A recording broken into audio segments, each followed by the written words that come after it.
تو وہاں جو مد پیدا ہوگی وہ مد عارض. مثلا آپ سورہ 3 کو لے لیں، آسان سا ہے، والتینی والزیتونی وطور سینین وہذا البلد الامین.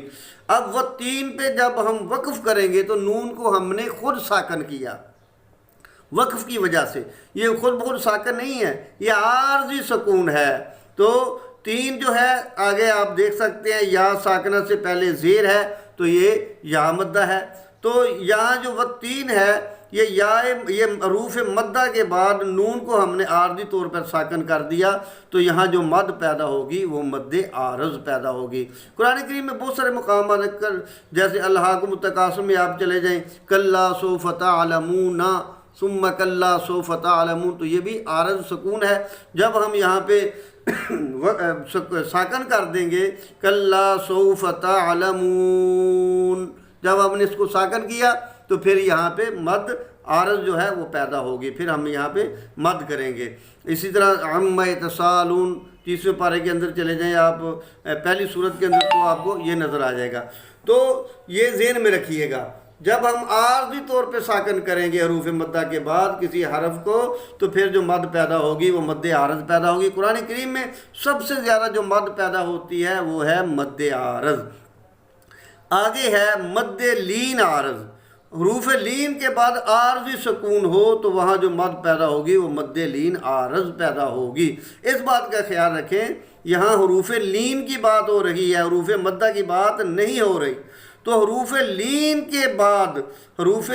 کے بعد میں بار بار اس بات کا اس لیے زور دے رہا ہوں تاکہ یہ بات ذہن میں بیٹھ جائے کہ حروف مدہ کے بعد کون سی مد آئے گی، حروف لین کے بعد کون سی مد آئے گی. تو یہاں پہ حروف لین کی بات ہو رہی ہے، حروف مدہ کی بات بالکل نہیں ہو رہی. تو حروف لین کے بعد عارضی سکون ہو تو جہاں جو مد پیدا ہوگی وہ مد لین لازم پیدا ہوگی. جیسا کہ ہم سورہ قریش میں دیکھتے ہیں لِإِيلَافِ قُرَيْشٍ إِيلَافِهِمْ رِحْلَةَ الشِّتَاءِ وَالصَّيْفِ. قریشن، اب یہاں پہ یہ ہے حروف لین، یا ساکنہ سے پہلے جو ہے یہ زبر آ گئی تو یہ حروف لین ہے. آگے جو ہے آگے ہم نے وقف کی وجہ سے یہاں اس کو ساکن کر دیا، شین کو. جب ہم ساکن کریں گے تو یہاں جو مد پیدا ہوگی وہ مد لین عارض پیدا ہوگی. اس بات کو ضرور اب مد عارض اور مد لین عارض کو ہم نے کھینچنا کتنا ہے، اس کو لمبا کتنا کرنا ہے، تو اس کا قاعدہ بھی تو اس کو بھی ہم دیکھ لیتے ہیں. تو مد لین عارض اور مد عارض کو ہم جو کھینچیں گے تو وہ 2 یا 3 الف کے برابر ہوگا. اس کا جو کھینچا جائے گا وہ 2 یا 3 الف کے برابر کھینچا جائے گا، یعنی 4 یا 5 حرکات کے برابر اس کو لمبا کیا جائے گا. اس سے زیادہ اسے لمبا نہیں کیا جائے گا. اس سبق کو شروع کرنے سے پہلے یہاں ایک بات کا اور خیال رکھیں، یہ مد تب پڑھیں گے جب آپ حمزہ پڑھ لیں. مثلا یہ آپ دیکھیں، یہ ہے جیم الف زبر جا، اسے حروف مدہ کے برابر ہم نے لمبا کرنا ہے. جیم الف مد زبر جا، حمزہ زبر آ. اب یہ حمزہ نے ہمیں کہہ دیا کہ یہ پچھلا جو حروف مدہ ہے اب آپ اس کو کھینچیں، اسے لمبا کریں. اب آپ یہاں پہ مد کریں تو اب ہم اس کو لمبا کریں گے. یہ ہے مد متصل، آپ نے پڑھا ہے. اس لیے میں عرض کرتا ہوں کہ آپ بار بار اس ویڈیو کو دیکھیں، گزشتہ جو ویڈیو ہے سبق نمبر 16 والی اسے بھی آپ بار بار دیکھیں تاکہ مدات کے بارے میں آپ کو مکمل طور پر عبور حاصل ہو جائے. اور قرآن کریم میں جہاں کہیں سے بھی آپ پڑھیں تو آپ کے لیے پڑھنا آسان ہو جائے اور آپ یہ سمجھ سکیں کہ حروف مدہ کے بعد کون کون سی مد پیدا ہوتی ہے. عارضی سکون حروف مدہ کے بعد آئے گا تو کون سی جو ہے وہ مد ہے، اور اگر سکون اصلی آئے گا کون سی مد ہے.